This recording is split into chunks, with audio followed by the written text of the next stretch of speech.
Assalamualaikum everyone, this is me Aisha Ibrahim. Welcome back to my YouTube channel. Last lecture में हमने primary methods के MCQs का discuss किया था और आज हम सेकेंडरी मेथड्स एमसीक्यूज़ का डिस्कस करेंगे. So let's start. First MCQs है secondary methods are also known as. तो इसका करेक्ट ऑप्शन है ऑक्सिलरी मेथड. सेकेंडरी मेथड को ऑक्सिलरी मेथड बोला जाता है या माइनर मेथड्स भी बोल सकते हैं. बाकी कोर मेथड और मेजर मेथड्स कहा जाता है प्राइमरी मेथड्स को. देन नेक्स्ट एमसीक्यूज है secondary methods include social action, social work research, social welfare administration या ऑल ऑफ अबव. तो ये तीनों मेथड्स जो हैं वो सेकेंडरी मेथड्स में शामिल होते हैं. What is the primary focus of social action. तो यहाँ पे गिवन ऑप्शंस में करेक्ट है raising awareness and advocating for social change. अब सोशल एक्शन का गोल क्या होता है कि ये जो सोशल प्रॉब्लम्स हैं उनकी रूट कॉज को एड्रेस करता है. इसके अलावा सोशल जस्टिस और इक्वालिटी को प्रमोट करता है, मार्जिनलाइज्ड ग्रुप को एम्पावर करता है और सोशल चेंज लेके आता है थ्रू कलेक्टिव एक्शन. तो सोशल एक्शन का बेसिक पर्पस क्या है कि चेंज लेके आना कलेक्टिव एक्शन के थ्रू. तो यहाँ पे गिवन ऑप्शन में बी ऑप्शन करेक्ट है. देन है who is considered the Pioneer of social action method in social work. तो गिवन ऑप्शंस में मैरी रिचमंड करेक्ट ऑप्शन है. इन्होंने 1922 में इसको इस तरीके से डिफाइन किया था कि social action as a mass betterment through social legislation and propaganda. ये डेफिनेशन भी आ सकती है कि ये किसने लिखी थी. तो 1922 में मैरी रिचमंड ने इस डेफिनेशन को दिया था. Of the following is an example of social action. तो protest and advocating campaigns for human rights जो है ये इसका करेक्ट ऑप्शन है. Social action which of the following is most crucial for the success of movement. तो mass mobilisation and community involvement जो है ये सबसे ज़्यादा ज़रूरी है. मैस मोबिलाइजेशन में जो है वो आप बहुत सारे लोगों को मोबिलाइज करते हो और जो कम्युनिटी इन्वॉल्वमेंट है वहाँ पे जो मेंबर्स हैं कम्युनिटी के वो पार्टिसिपेट कर रहे होते हैं. देन है what is the goal of social action in the context of social work. तो influencing policy and social change. Next है which of the following best describe social action. तो गिवन ऑप्शंस में correct है collective efforts to challenge unjust social structure. यानी जो social structure में खराबियां हैं, injustice है, सोशल चेंज लाके उसको ख़त्म करना. नेक्स्ट है which of the following method is often used in social action campaign. तो प्रोटेस्ट और रैलीज जो हैं ये ज़्यादातर यूज़ की जाती हैं. नेक्स्ट एमसीक्यूज है what is the key strategy in Alinsky approach to social action. तो करेक्ट ऑप्शन है बिल्डिंग ग्रास रूट्स ऑर्गेनाइजेशंस. ठीक है, यहाँ पे आप लोकल कम्युनिटीज़ को स्ट्रेंथन करते हो, लोकल नीड्स को अंडरस्टैंड करते हो, उनके प्रॉब्लम्स को सॉल्व करते हो. तो ये लोकल कम्युनिटी से रिलेटेड है. नेक्स्ट है with social action strategy involve creating alliance to influence decision makers. तो कोलिशन बिल्डिंग जो है करेक्ट ऑप्शन है. यहाँ पर जो बड़ी बड़ी ऑर्गेनाइजेशन या ग्रुप्स जो है वो इकट्ठे हो जाते हैं ताकि डिसीजन मेकर्स को इन्फ्लुएंस कर सकें. जैसे पॉलिसी मेकर्स हो गए, गवर्नमेंट ऑफिशियल्स हो गए, उनके बिहेवियर को इन्फ्लुएंस करने के लिए ये स्ट्रेटजी यूज़ की जाती है. देन है which of the following social issue might social action address. तो यहाँ पे जितने भी ऑप्शंस हैं domestic violence, income inequality, discrimination based on gender, race. ठीक है, तो सोशल एक्शन इन सारे सोशल इश्यूज़ को एड्रेस करता है. नेक्स्ट है what is the primary purpose of social work research. तो फर्स्ट है to generate new knowledge, to create new policies, to inform and improve practices या ऑल ऑफ अबव. तो all of above ये सारे जो है ये सोशल वर्क रिसर्च के प्राइमरी पर्पस हैं. अब सोशल वर्क रिसर्च होता क्या है, ये सिस्टमेटिक इन्वेस्टिगेशन होती है सोशल इशूज़ की, लोगों के बिहेवियर की, पॉलिसीज़ की. ठीक है, इसके ज़रिए से आप न्यू नॉलेज को जनरेट करते हो और सोशल वर्क प्रैक्टिसेस को इम्प्रूव करते हो जो फर्दर सोशल चेंज में कॉन्ट्रीब्यूट करता है. इसके अलावा ये क्वालिटेटिव भी हो सकती है, क्वांटिटेटिव भी हो सकती है. इसमें डिफरेंट मेथड्स यूज़ होते हैं like survey, interview, case studies, observation studies. ये सारी चीज़ें इसमें आ जाती हैं. देन है what type of research focuses on generating knowledge for understanding human behaviour and social system. तो जनरेटिंग नॉलेज जो सिर्फ नॉलेज पे फोकस करी होती है वो बेसिक, प्योर या फंडामेंटल रिसर्च होती है. Of the following best describe the process of qualitative research in social work. Qualitative जो है नॉन न्यूमेरिकल होती है और इसमें लोगों के आप पर्सपेक्टिव लेते हो, बिहेवियर को अंडरस्टैंड करने की कोशिश करते हो या न्यू फिनोमिना को एक्सप्लोर करने के लिए क्वालिटेटिव रिसर्च की जाती है. तो यहाँ पे गिवन ऑप्शंस में करेक्ट है exploring social phenomena through interviews and case studies.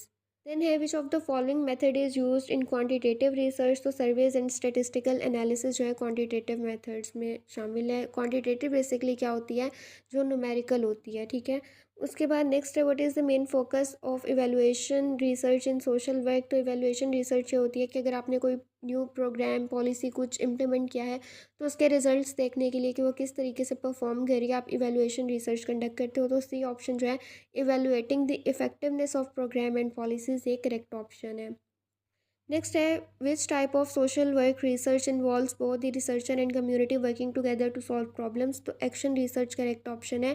Action research में कम्युनिटी मेंबर्स और जो रिसर्चर है वो मिलके काम करते हैं लोगों के प्रॉब्लम्स को सॉल्व करने के लिए। उसके बाद नेक्स्ट है which stage of social work research involves gathering data through surveys interview और ऑब्जर्वेशन। तो ये डेटा कलेक्शन में होता है। Which of the following type of research in social work help evaluate the impact of specific intervention? तो evaluation research इसका correct option है। Next है in social work research a literature review is important for. Literature review क्या होता है कि जिस topic पे आप रिसर्च कर रहे हो उससे रिलेटेड जो भी एग्जिस्टिंग नॉलेज या डेटा ऑलरेडी मौजूद है उसको हम लिटरेचर रिव्यू बोलते हैं। तो existing knowledge on the topic जो है उस चीज़ को अंडरस्टैंड करना लिटरेचर रिव्यू कहलाता है। उसके बाद है what is the purpose of hypothesis in social work research. तो करेक्ट ऑप्शन है to test the relationship between variables. Hypothesis एक स्टेटमेंट होती है जो आप अपनी रिसर्च को कंडक्ट करने से पहले देते हो, फिर आप इसको टेस्ट करते हो कि वो ठीक है या नहीं ठीक। ठीक है, तो इसके थ्रू आप वेरिएबल्स के दरमियान जो रिलेशनशिप है उसको टेस्ट करते हो। देन है factors that affect all social work studies that are highly interrelated with one and other. तो ये चार फैक्टर्स हैं social work profession and research, social welfare agency and practitioners और professional ethics, all of above. तो ये चारों जो है ये शामिल है। तो करेक्ट ऑप्शन है ऑल ऑफ अबव। नेक्स्ट है how many steps are included in social work research. तो 8 स्टेप्स हैं इसमें जो है problem identification, literature review, hypothesis formation, research design, data collection, analysis of data, interpretation of results और फिर and में जो फाइंडिंग्स का कंक्लूजन वगैरह है। ये इस तरह से टोटल 8 स्टेप्स हो जाते हैं। देन है tools of social work research include case studies, mailed questionnaire, schedule and interview. तो ऑल जो है वो करेक्ट ऑप्शन है। ये सारे सोशल वर्क रिसर्च में टूल्स हैं। नेक्स्ट है according to purpose the types of interviews are. तो ये 3 होते हैं डायग्नोस्टिक, ट्रीटमेंट या फिर रिसर्च इंटरव्यू।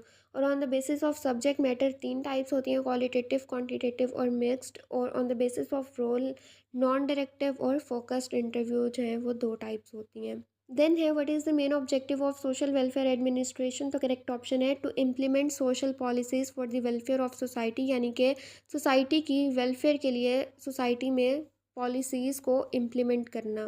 देन है which level of government is typically responsible for social welfare and administration. Local government, state या फिर फेडरल, नेशनल गवर्नमेंट। तो all of above her level पे जो है वो सोशल वेलफेयर एडमिनिस्ट्रेशन करने में गवर्नमेंट जो है वो इन्वॉल्व होती है या रिस्पॉन्सिबल होती है। नेक्स्ट एमसीक्यूज है what is the key principle in social welfare administration. तो करेक्ट ऑप्शन है इक्वल एक्सेस टू सर्विसेज। ठीक है, ये फंडामेंटल प्रिंसिपल है सोशल वेलफेयर एडमिनिस्ट्रेशन का जो इंश्योर करता है कि जितने भी इंडिविजुअल्स हैं, जितने भी लोग हैं, उनके पास इक्वल एक्सेस होनी चाहिए रिसोर्सेज और सर्विसेज पे regardless of their background, socio economic status वगैरह। नेक्स्ट एमसीक्यूज है which principle ensure that social welfare program benefits all individual regardless of their background. तो इक्विटी जो है वो करेक्ट ऑप्शन है। देन है which method is often use to evaluate the effectiveness of social welfare programs. तो users feedback and program reviews जो हैं given options में ये करेक्ट है। नेक्स्ट एमसीक्यूज है social welfare administration often collaborates with which of the following. Educational institution, NGOs, private business या फिर all of above. तो करेक्ट ऑप्शन है ऑल ऑफ अबव।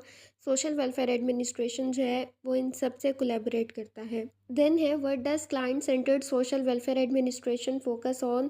तो ensuring that services made the specific needs of client, यानी जो client की need है वो पूरी हो रही है, इस चीज़ को ये इंश्योर करता है। क्लाइंट सेंटर्ड यानी क्लाइंट की जो ज़रूरियात हैं वो पूरी होनी चाहिए। उसके बाद नेक्स्ट एमसीक्यूज़ है which is the most common funding source for social welfare programs. तो गवर्नमेंट फंड्स और टैक्सेस जो हैं ये मोस्ट कॉमन सोर्स है सोशल वेलफेयर प्रोग्राम्स के लिए। नेक्स्ट एमसीक्यूज़ है which of the following best describes welfare pluralism. यहाँ पे वर्ड आ रहा है प्लूरल। प्लूरल का मतलब होता है मतलब एक से ज़्यादा। तो यहाँ पे वो कहते हैं कि मल्टीपल सेक्टर्स मिल के वेलफेयर के काम को प्रमोट करते हैं। अब यहाँ पे ऑप्शन बी जो है वो कह रहे हैं welfare services are shared between government, private sectors and NGOs, यानी कि मल्टीपल सेक्टर मिल के काम कर रहे होते हैं। तो इसको हम बोलते हैं वेलफेयर प्लूरलिज्म। नेक्स्ट है the welfare organization are administered through boards, committee या फिर बोथ। तो बोर्ड और कमेटी दोनों मिलके जो है वो इसको एडमिनिस्टर करती हैं। नेक्स्ट है every agency must have president, vice president. ये एक भी हो सकता है और एक से ज़्यादा भी हो सकता है।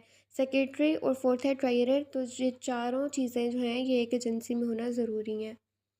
नेक्स्ट है the voluntary social welfare agencies ordinance 1961 has mentioned field of social work. तो 15 फील्ड्स हैं मेंशन किया, ये इंपॉर्टेंट एमसीक्यूज़ है। देन है which of the following is a major challenge faced by social welfare administration. तो lack of sufficient train personnel इसका correct option है। Next MCQs है which term in social welfare administration refers to the allocation of resources based on the severity of clients need. तो correct option है triage. Then है the concept of efficiency in social welfare administration relates to achieving goal with minimal waste of resources, यानी कि जो resources हैं उनको कम से कम उनका वेस्टेज हो और उसमें जो है आप अपनी गोल्स को अचीव कर लो, तो ये होती है एफिशिएंसी। देन है in social welfare administration the term stakeholder refers to. इसका मतलब है कि वो ग्रुप्स या इंडिविजुअल जो कि एक ऑर्गेनाइजेशन जो है उसकी सक्सेस में इंटरेस्ट लेते हों। तो करेक्ट ऑप्शन है बी, इंडिविजुअल और group who have an interest in organization success. Next MCQs है what are two conceptual foundation of scientific research. तो फैक्ट एंड थ्योरी जो है ये दो कंसेप्चुअल फाउंडेशन है साइंटिफिक रिसर्च में। नेक्स्ट है what was the state of social work research in the western world till 1960s। तब जो है वो अंडर डेवलप थी और यहाँ पे करेक्ट ऑप्शन जो है most research in social work used survey research design and concern with the description of different social problems. ये करेक्ट ऑप्शन है। नेक्स्ट एमसीक्यूज है the boycott is an example of which form of social action. तो economic action इसको consider किया जाता है boycott करने को। नेक्स्ट एमसीक्यूज है which term refers to organized efforts to influence public opinion और प्रमोट स्पेसिफिक बिलीफ और वैल्यूज फॉर प्रोपेगेंडा। जो है वो करेक्ट ऑप्शन है और ये ज़्यादातर यूज़ होता है लोगों को मैनिपुलेट करने के लिए और जो ये पॉलिटिशियंस हैं वो इसका ज़्यादा यूज़ करते हैं, यानी कि पॉलिटिकल एजेंडे के तौर पे इसको यूज़ किया जाता है। नेक्स्ट है the March is an example of which form of social action. जैसे लॉन्ग मार्च वगैरह होते हैं ये मैस प्रोटेस्ट के एग्जांपल में आते हैं। What is the purpose of petition as a form of social action. तो इसका करेक्ट ऑप्शन है to gather support and signature for a cause. ये बेसिकली क्या होता है, ये एक फॉर्मल रिटन रिक्वेस्ट होती है जिसमें बहुत सारे लोग जो हैं वो एक एक्शन को लेने के लिए या एक डिसीजन के लिए उस पर साइन करते हैं और इसको हम बोलते हैं पिटिशन। ठीक है। नेक्स्ट है the rally as a form of social action primarily aims to. तो करेक्ट ऑप्शन है mobilize and energize a group of individuals for a cause. Then है what is the primary purpose of a sitting as a form of social action. तो इसका correct option है to occupy a space and raise awareness about an issue. Then है a sitting is an example of which form of social action. तो ये non violent action होता है जिसमें लोग जो है वो एक जगह जाके बैठ जाते हैं किसी स्पेसिफिक इशू को हाईलाइट करने के लिए या उससे रिलेटेड अवेयरनेस को बढ़ाने के लिए, लोगों को एजुकेट करने के लिए। ठीक है। उसके बाद नेक्स्ट एमसीक्यूज है which concept in social action refers to collective efforts to influence policy and decision making process. तो एडवोकेसी करेक्ट ऑप्शन है। देन है which term refers to the intentional breaking of laws as a form of protest for a specific cause. तो civil disobedience इसका correct option है। तो ये थे कुछ एमसीक्यू सेकेंडरी मेथड्स पे। आई होप आज का लेक्चर आप लोगों के लिए हेल्पफुल रहा होगा। So don't forget to subscribe my channel, do like comment and share this video. Thank you so much.